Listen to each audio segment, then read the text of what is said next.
My name is Yana and I'm going to tell Tale Heart by Edgar Allan Poe. Through very dreadfully nervous I had been my But why will you say that I am mad? The disease had sharpened my sense, not bolden. Above all was the sense of hearing acute. I hear all things in the heaven, in the earth. I heard many things in the hell. How, then, am I mad? Hurricane, unobserved, how healthily, how calmly I can tell you the whole story. It's impossible to say how first the idea entered my brain, but once combined, it haunted the day and night. Object, there was none. Patient, there was none. I loved the old man. He had never wronged me. He had never given me insult. For his gold I have no desire. I think it was my eye. Yes, it is with this. He had the eye of a vulture, a pale blue eye, with a film over it. Whatever it filled up me, my blood ran cold, and so I disgraced. Very gradually, I made up my mind to take the life of the old man, and thus rid myself of the ache forever. Now is the point. You fancy me mad. Madmen know nothing. But you should have seen me. You should have seen me how wisely I possess. With what caution, with what foresight, with what dissimulation I went to work. I was never kinder to the old man than during the whole week before I killed him. And every night about midnight I turned the latch of this door and opened it, oh so gently, and then, when I had made an opening softly for my head, I put in the dark lantern, all close, that no light shone out, and then I thrust in my head. Oh, you would have learned to see how calmly I thrust it in. I moved it slowly, very, very slowly, so that I might not disturb the old man's sleep. I took me an hour place, my whole head with the opening too far that I could see him as he lay upon his bed. Huh! Would a madman have been so wise as it? And then, when my head was well in the room, I undid the lantern cautiously. Oh, so cautiously. I undid it just so much that a single in the rain fell upon the vulture eyes. And this I did 7 long nights, every night just a midnight.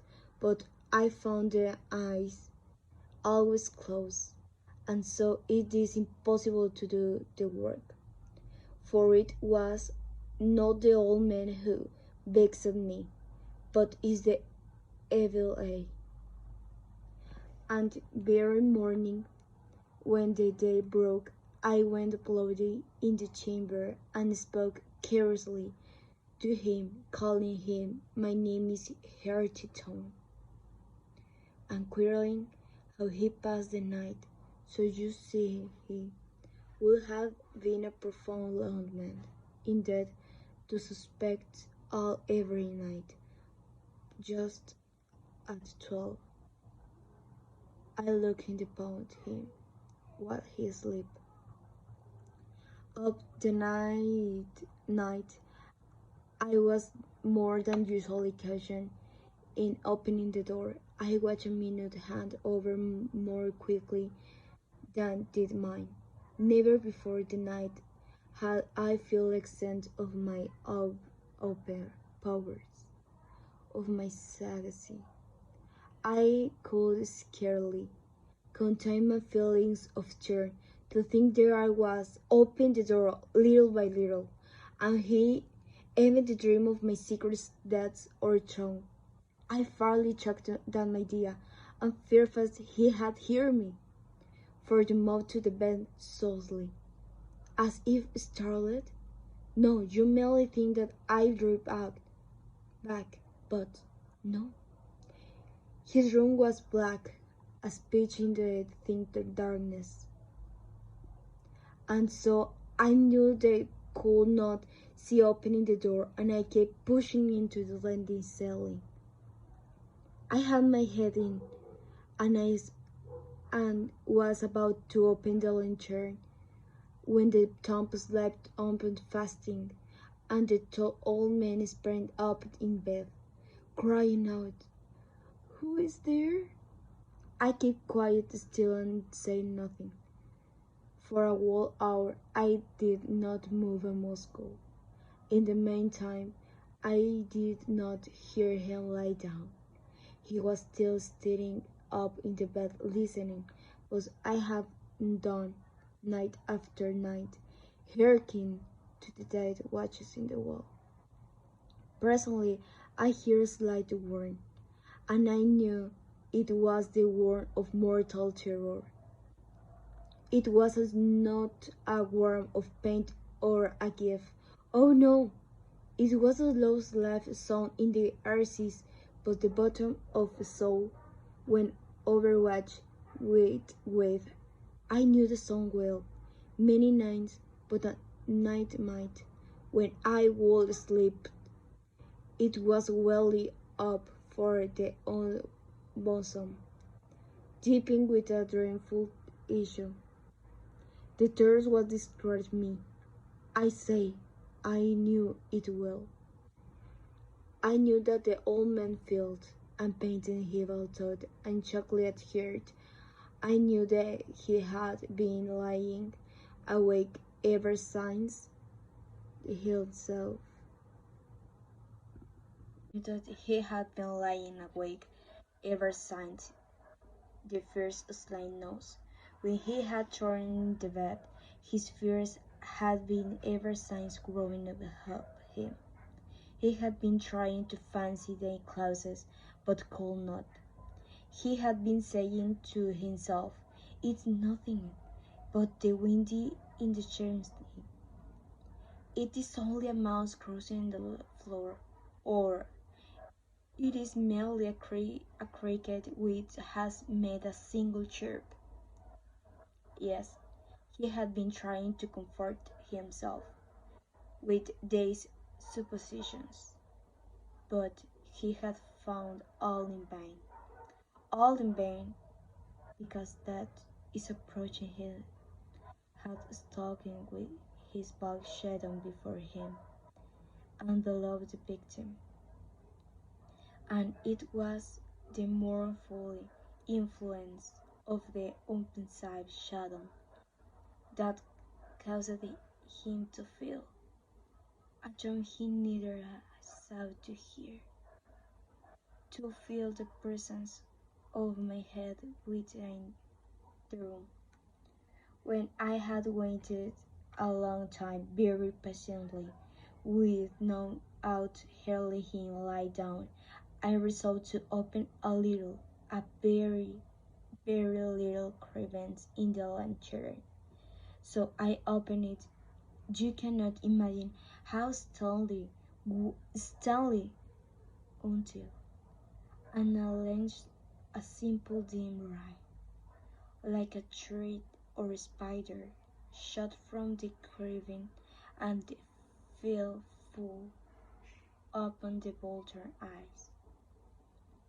I was open, wide, wide open, and I grew furious as I gazed upon it. I saw it was a perfection distinctness, a la dull blue, with a hideous well over it was a child, the very marrow in the bones, but I could see nothing else of the old man's face, a person, for I directed as if instinct presently upon the dim post. And have I not told you what want to mistake for madness is but over acquaintance of the sense? Now I see. There come of my ears a low, dull, quick sound, such a which make them an envelope incubator. I knew that the sound well, too. It was beating of the old man's heart. It increased my fury, as the beating of the drum stimulates the soldier into courage. But even yet I refrain and keep still. I scarcely breathe. I held the lanterns motionless. I tried how steady I could maintain a right upon the eye. Meantime, the hellish tattoo in the heart increased. It grew quicker and quicker. A louder instant. The old man's terror had been extreme. It grew louder. I see. I louder a moment. Do you mark well? I told you that I'm nervous, so I am. And now, of the dead hours of the night, amid the dreadful silence of our house, so strange and knows as what exciting me to comfortable terror. Yet, for some minutes longer I refrained and stood still, but the beating grew louder, louder. I thought the heart must burst, and now new anxiety seized me. The son would he be here by neighborhood, the old many hours that come with a loud yell. I threw open the lantern and leaped into the room. She sharp ons only. In an instant I dragged him to the floor and pulled the heavy bed over him. I then smiled faintly, to find the death too far done, but for many minutes the heart beat on with a muffled sound. This, however, did not vex me. It would be the hair hold the wall. At length in case the old man was dead. I removed the bed and examined the corpse. Yes, he was stone dead. I placed my hand upon the heart and held it there many minutes. There was no pulsation. He was stone dead. His Eve would trouble me no more. If still do you think me mad, you will think so no longer when I describe with provocations I found the concealment of the body. The night waned, and I worked nestled, but in silence. First of all, I disarmed the corpse. I cut off the head and the arms and the legs. I then took up the 3 planks of the flooring of the chamber and deposited all between the scalings. I then replaced the boards so clearly, so calmly, and no human eyes, not even his, could have detected anything wrong. There was nothing to wash out, no stain of my kind, no blood, no spot whatever. I had been too wary for that. I Tom had caught all. When I had made an end of these labors, it was 4 o'clock. This is still dark as my night, as the bells sound the word. There came a knocking at the street door. I went down to open it with a light heart. I what had now to fear? There entered three men who introduced themselves with perfect safety as officers of the police. A sheriff that had been here in my neighborhood during the night.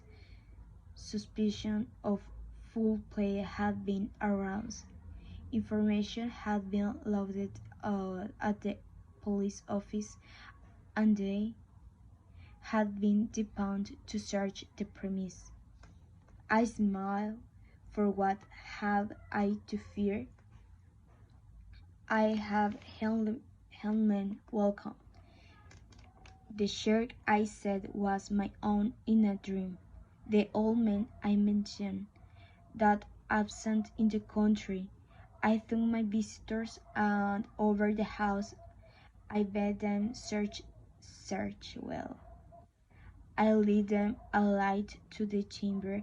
I showed them interest, secure, undisturbed.